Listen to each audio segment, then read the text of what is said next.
বন্ধুরা, এই গরমে আজকে এসেছি করা যায়।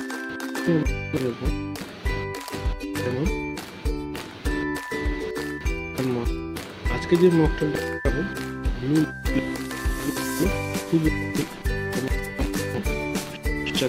সবাই, এরপর সুগার সিরাপ দিয়ে নেব। সিরাপ পর আমরা সিরাপ আমরা অ্যাড করবো। এটি সমস্ত দোকানে পাওয়া যায়, আপনারা চাইলেই কিনে আনতে পারেন। সিম্পল মকটেল আজকে আমরা তৈরি করে দেখাবো। তো গ্লুকোরাস সিরাপ দেওয়ার পর এতে এরপর একটু আইস অ্যাড করে নেব। আইস অ্যাড করেছি, দেখতে পাচ্ছেন বন্ধুরা।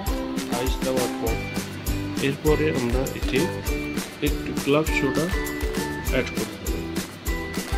এইটি বানাতে গেলে যেটা হচ্ছে সেটা ক্লাব সোডা আমরা দিয়ে নেব। ক্লাব সোডা পুরোপুরি ফিল করবো না, আর অল্প একটু ছেড়ে দিয়ে এতে আরও এরপরের প্রসেস ওতে আমরা ক্লাব সোডা দিয়ে দিচ্ছি। ক্লাব সোডা দেওয়ার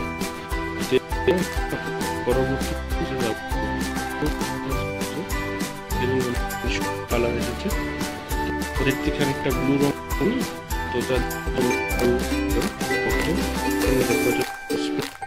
এটা আমি প্রত্যেকটা বাজারে পাওয়া যায়, আপনারা সহজে পারেন। আমরা একটু স্প্রাইট ফিল করে নিচ্ছি, দেখতে পাচ্ছি স্প্রাইট দিচ্ছি, আমি স্প্রাইট দিয়ে ফিল করে নিচ্ছি। স্প্রাইট দিয়ে ফিল করার পর দেখতে পাচ্ছি পুরোটাই ব্লু রঙের হয়ে গেছে।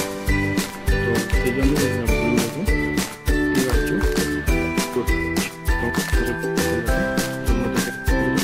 সহজেই তোমরা বানাতে পারবে। এই গরমে রিফ্রেশ খাওয়ার জন্য একটি সুন্দর মকটেল রেসিপি তোমরা দেখে নেবে আর শিখেও নেবে।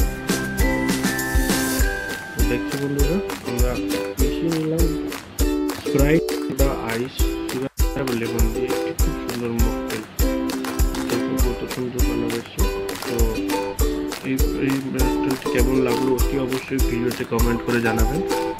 আরও কী তোমাদের জানতে শিখতে ইচ্ছে আছে তোমরা অবশ্যই কমেন্ট করে জানিয়ে রেখে চেষ্টা করবো পরবর্তী ভিডিওতে দেখানোর জন্য। ভালো লাগলে চ্যানেলটি সাবস্ক্রাইব করবেন এবং আমার পাশে থাকবেন। কেমন লাগলো অতি অবশ্যই জানাবেন, লাইক কমেন্ট শেয়ার অবশ্যই। ধন্যবাদ।